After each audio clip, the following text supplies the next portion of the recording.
Hi friends, welcome to my channel princess kitchen and vlogs. అందరూ ఎలా ఉన్నారు?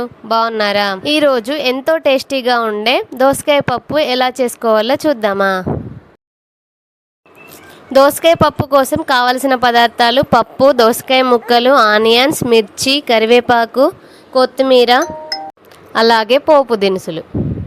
ముందుగా స్టవ్ వెలిగించుకొని ప్యాన్ పెట్టుకొని దాంట్లోకి 3 టేబుల్ స్పూన్ల ఆయిల్ వేసుకోవాలి. ఆయిల్ వేసుకున్న తర్వాత ఆయిల్ వేడయ్యాక దాంట్లోకి కొంచెం జీలకర్ర, ఆవాలు, కరివేపాకు, పచ్చిమిర్చి వేసుకోవాలి. ఈ పచ్చిమిర్చి తొందరగా ఫ్రై అవ్వాలంటే దాంట్లోకి కొంచెం సాల్ట్ వేస్తే పచ్చిమిర్చి ఈజీగా ఫ్రై అయిపోతుంది. మిర్చి ఇలా ఇక్కడ చూపిస్తున్నట్టుగా ఈ కలర్లోకి వచ్చేంత వరకు వేగిన తర్వాత దాంట్లోకి ఆనియన్స్ని యాడ్ చేసుకోవాలి.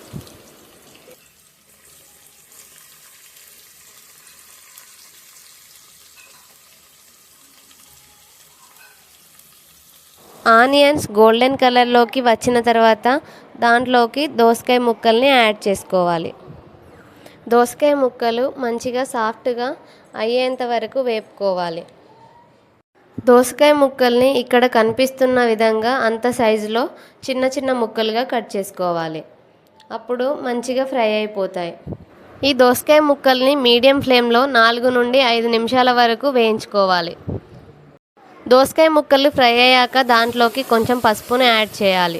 పసుపు వేసుకున్న తర్వాత దాంట్లోకి పప్పును వేసుకొని పప్పును కూడా 2 నుండి 4 నిమిషాల వరకు వేపుకోవాలి.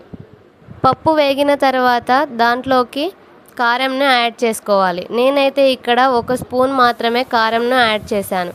ఎందుకంటే మిర్చి వేసుకున్నాం కాబట్టి కొంచెం కారం తక్కువగా యాడ్ చేసుకోవాలి. కారం వేసుకున్న తర్వాత ఒకసారి మంచిగా కలుపుకోవాలి. కలుపుకున్న తర్వాత దాంట్లోకి వాటర్ని యాడ్ చేయాలి. వాటర్ యాడ్ చేసిన తర్వాత ఉప్పు సరిగా ఉందో లేదో ఒకసారి చెక్ చేసుకొని మీకు ఉప్పు సరిపోకపోతే ఇక్కడ యాడ్ చేసుకోవచ్చు. నేనైతే ఇక్కడ 1.5 గ్లాస్ వాటర్ యాడ్ చేసుకున్నాను. వాటర్ యాడ్ చేసుకొని కుక్కర్పై మూత పెట్టుకొని 4 విజిల్ వచ్చేంత వరకు వెయిట్ చేయాలి. 4 విజిల్ వచ్చిన తర్వాత స్టవ్ ఆఫ్ చేసుకుంటే ఎంతో రుచిగా ఉండే దోసకాయ పప్పు రెడీ అయిపోతుంది. వీడియో నచ్చితే లైక్ చేయండి. అలాగే మరిన్ని మంచి వీడియోల కోసం మన ఛానల్ని సబ్స్క్రైబ్ చేయండి. Bye friends.